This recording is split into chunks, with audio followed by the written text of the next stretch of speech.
paparan ya dan laporan terhadap realisasi anggaran 2022 triwulan pertama, Pak. Nah, kenapa kami minta itu? Karena kami ingin mengetahui, karena sebentar lagi masa sidang besok kita sudah mulai membicarakan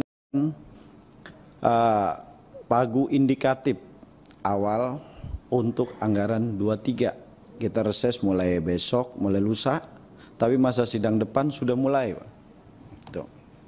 Nah, kami meminta kepada sekretariat agar diberikan ini paparan terkait realisasi selama triwulan satunya. Bahkan kami tegaskan, kami minta satuan 3. Berapa sih belanja barang, belanja jasa, belanja modal, terus target yang sudah dicapai, kendalanya apa? Kami di sini belum menemukan, Pak Menteri.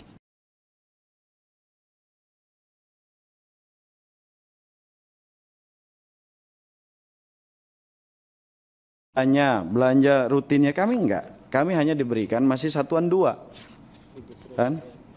Masih berbicara judul besarnya. Padahal satuan 3 itu sudah mengacu kepada nama pekerjaan yang dimaksud. Masa kami harus melihat di LPSE, Pak? Kan? Masa kami harus detail satu-satu? Oh, ini proses lelang. Oh, ini proses masa sanggah. Nah, kan? Kami nggak menginginkan itu. Kami menginginkan secara keseluruhan dipaparkan. Ini loh, Pak, pengadaan barangnya sampai sini. Ini ada persoalan, ada masih sanggahan atau ada apa kan gitulah. Oh, ini sudah berkontrak, target kita selesai sekian bulan ini kan. Kami dapat masih belum ini. Itu satu terkait ini mungkin dari Pak Menteri. Sekedar buat ke depan, karena ke depan kita biar gampang perjuangkan lagi. Kami kemarin berjuang mendapatkan 850, meyakinkan badan anggaran agar mendapatkan tambahan mitra-mitra kami.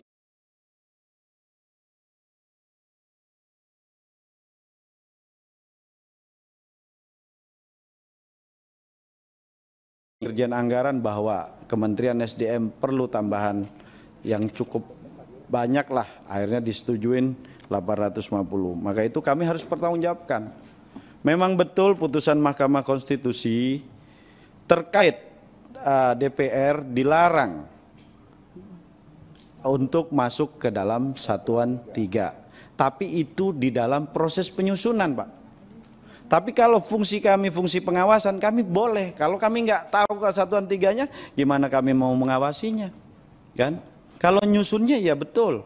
Putusan MK tegas bahwa dalam proses pembahasan APBN dilarang kita masuk ke dalam satuan 3. Tapi pasca 30 hari setelah APBN disetujui oleh dan diparipurnakan, kami punya hak untuk mengawasi, kan?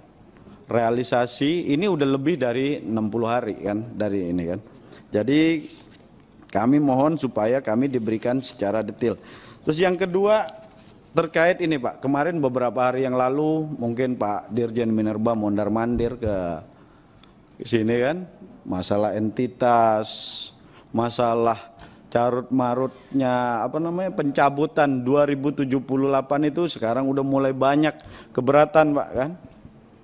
Nah, itu kami diskusikan dengan Pak Dirjen. Nah, kebetulan ini ada Pak Menteri sekalian biar kita saling memahami semua kan bagaimana kebijakan Pak Menteri ke depan terkait yang keberatan-keberatan tersebut kan. Karena teman-teman kemarin mempersoalkan juga masalah keberadaan Kementerian Investasi yang menerbitkan izin dianggap bahwa itu bertentangan dengan Undang-Undang Nomor 3 Tahun 2020 kan. Nah, di dalam 2078 itu kami juga menemukan ada hal-hal yang unik juga. Ada orang yang sudah mendapat RKAB di take down, terus habis gitu akhirnya ya karena masuk di dalam 2070 sekian itu 78 itu kan. Ada juga yang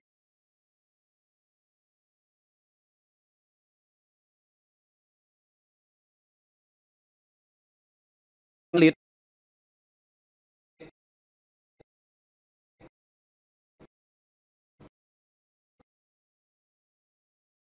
Dan ini unik Pak, kan?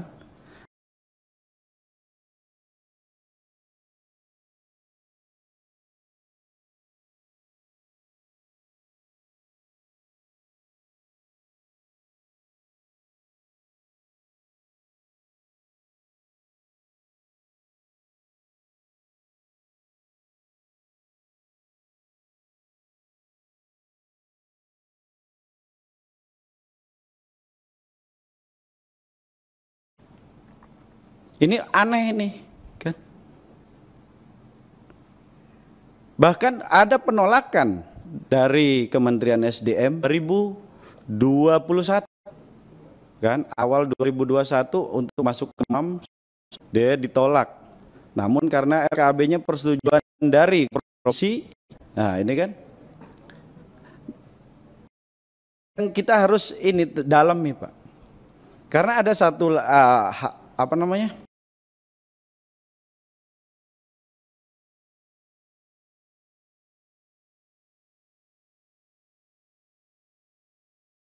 Ke 2000 sekarang 2022, kenapa tidak ada punishment yang jelas, kan? Bahkan kami mendapat laporan ini malah mendapatkan RKAB katanya, kan? Kita harus telusurin ini dari 2018, benar nggak ini perusahaan sudah menjalankan rekomendasi dari Dirjen Minerba bahwa dilarang melakukan aktivitas ini. Ini bukan hal kecil, 2 juta metrik ton. Berapa pendapatan negara yang harus didapatkan kalau itu berjalan sesuai. Tapi kenyataannya bahwa ini perusahaan PT Batuah, saya ulang lagi, PT Batuah Energi Prima, kami akan minta pendalaman. Mungkin ntar di panja illegal mining Pak Edi, kan? Kita akan dalami gimana prosesnya selama 2018 ke 2021 dulu Pak. Kalaupun misalnya di ujung 2022 udah dicabut kepailitannya, kita tidak persoalkan. Tapi di 2018 ke 21 ini yang harus kita dalami. Jangan sampai ini kita mendapat laporan bahwa ini melakukan penambangan tanpa RKAB, kan? Bahkan Pak Dirjen sendiri sudah mengeluarkan larangan, kan? Ini yang tanda tangan sebelum Ibu Lana soalnya, kan, gitu. Nah itu Pak Menteri, ini salah satu yang kami ingin dalami ke depan. Pak Menteri bisa jelaskan bagaimana proses-proses pencabutan izin terhadap perusahaan yang memang sudah terindikasi pilot, sudah jelas-jelas, kan? Sudah jelas-jelas, bahkan Pak Dirjen ini sangat tegas, kalau yang pilot tidak boleh, kan?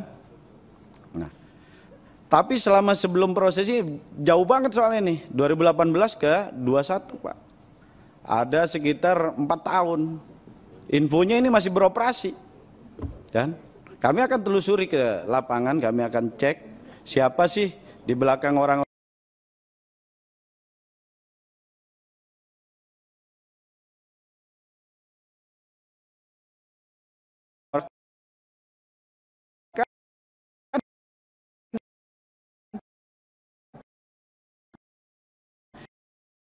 yang seharusnya sudah bisa dicabut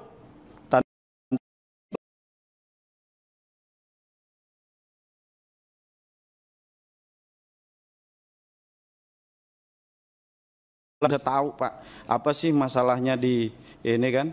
Karena buat kami itu 7% triwulan pertama itu kecil Pak. Harapan kami sih bisa terserap 100% Pak. Karena kita berjuang minta apa namanya, dulu kita ingat Pak Sekjen, Pak Menteri, kan, Pak Irjen ingin minta tambahan, kan, masa ketika ditambahin malah nggak mau digunain. Nah harapan kita di triwulan kedua semester 1 SDM bisa menyerap lebih dari 50% lah, karena